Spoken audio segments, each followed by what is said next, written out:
మీరు ఎప్పుడైనా జ్యూస్ని పండ్ల తొక్కలో తాగారా? హెచి, అలా ఎలా తాగుతారు? గ్లాస్లో పోసి స్ట్రా వేసుకొని కదా తాగాలి అని అంటారా? కరెక్టే. ఇప్పుడు గల్లీకో జ్యూస్ సెంటర్లో ఇదే ప్రాసెస్ నడుస్తుంది. కానీ బెంగళూరుకు చెందిన వ్యక్తికి వచ్చిన ఐడియా తన జీవితాన్ని మార్చేస్తుంది.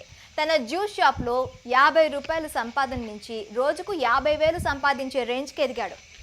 ఇంతకీ అతని జీవితాన్ని మార్చేసిన ఐడియా ఏంటి తెలుసుకోవాలంటే వాట్స్ దిస్ స్టోరీ. ఇదిగో ఇతని పేరు రాజా, కానీ ఇప్పుడు ఈట్ రాజాగా ఫేమస్ అయ్యాడు. చదివింది బయోమెడికల్ ఇంజనీరింగ్. ఆర్జే అవ్వాలని ఇంట్రెస్ట్తో 13 ఏళ్ళు రేడియో జాకీగా పనిచేశాడు. అది ఇంట్రెస్ట్ అయినప్పటికీ స్థిరమైన జాబ్ లేదు. బిజినెస్ చేయాలని అనుకున్నాడు, కానీ ఏది వర్కౌట్ కాలేదు. ఎంత ట్రై చేసినా తనకు నచ్చిన జాబ్ దొరకలేదు. పోనీ బిజినెస్ చేద్దామా అంటే ఇన్వెస్ట్మెంట్ పెట్టేంత సీన్ లేదు.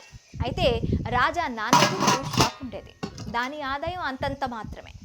ఎంతో కష్టపడి రాజును ఇంజనీరింగ్ చదివించాడు. తనలాగా తన కొడుకు కష్టపడకూడదని ఆలోచించాడు. కానీ అనారోగ్యం వల్ల రాజా నాన్న చనిపోయారు. అక్కడి నుంచి మొదలైంది రాజా ఆలోచన. ఏం చేయాలి? జాబ్ చేయాలా, లేక నాన్న జ్యూస్ సెంటర్ను అభివృద్ధి చేయాలా అనే డైలమాలో పడ్డాడు. ఫైనల్గా నాన్న జ్ఞాపకంగా ఉన్న జ్యూస్ సెంటర్ను వదులుకోలేకపోయాడు. ఏదేమైనా షాప్ను నడిపించాలని డిసైడ్ అయ్యాడు. జాబ్ ధ్యాస వదిలేసి బిజినెస్లో అడుగుపెట్టాడు. ప్లాస్టిక్ గ్లాసుల ద్వారా ప్రకృతికి ఎంత నష్టం కలుగుతుందని గ్రహించాడు. పోనీ గాజు గ్లాసు వాడదామా అంటే వాటికి కడిగేందుకు ఇక చాలా నీళ్లు వేస్ట్ అవుతాయని అనుకున్నాడు. ఆ టైంలోనే ఆయనకు వచ్చింది ఓ ఐడియా. రాజుకు వచ్చిన ఐడియా తన జీవితాన్నే మార్చేసింది. ప్లాస్టిక్ గ్లాసులు, స్ట్రాలు వాడటం కన్నా పండ్ల తొక్కలోనే జ్యూస్ సర్వ్ చేస్తే ఎలా ఉంటుందని ఆలోచించాడు. పుచ్చకాయను 2 ముక్కలుగా కట్ చేసి అందులోంచి ఫ్రూట్ను రౌండ్గా కట్ చేసి ఆ పుచ్చకాయని గ్లాస్గా మార్చాడు. అందులో జ్యూస్ను సర్వ్ చేశాడు. ఈ ప్లాన్ మొదట్లో అట్టర్ ఫ్లాప్ అయింది. రోజుకు కనీసం 100 రూపాయలు కూడా సంపాదించలేకపోయాడు. ఒక రోజైతే కేవలం 50 రూపాయలే సంపాదించాడు. ఆశలు వదులుకొని షాప్ను అమ్మేయాలని డిసైడ్ అయ్యాడు. కానీ అక్కడే ఓ టర్నింగ్ పాయింట్ వచ్చింది.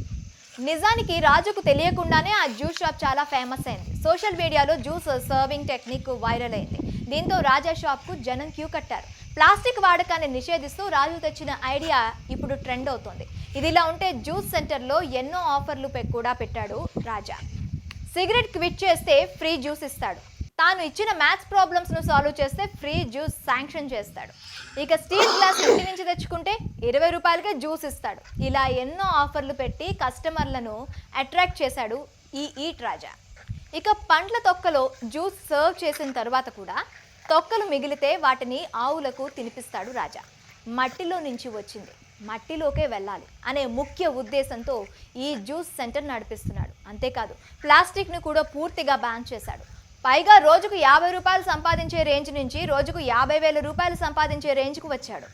ఇలాంటి యూనిక్ కాన్సెప్ట్తో ముందుకు వచ్చి జ్యూస్ సెంటర్ థీమ్ మార్చాడు రాజా. వాట్ ఎవర్, ఈ ఈట్ రాజా మాత్రం సూపర్ గురు. ఇది తొక్కలో జ్యూస్ అని కొట్టి పడేయొద్దు. తొక్కలో జ్యూస్ అయినా ఫుల్ హెల్తీ జ్యూస్. రాజులాగా మీరు ఎప్పుడైనా ఆలోచించారా? అయితే కామెంట్ రూపంలో మీ ఒపీనియన్ని మాకు చెప్పండి.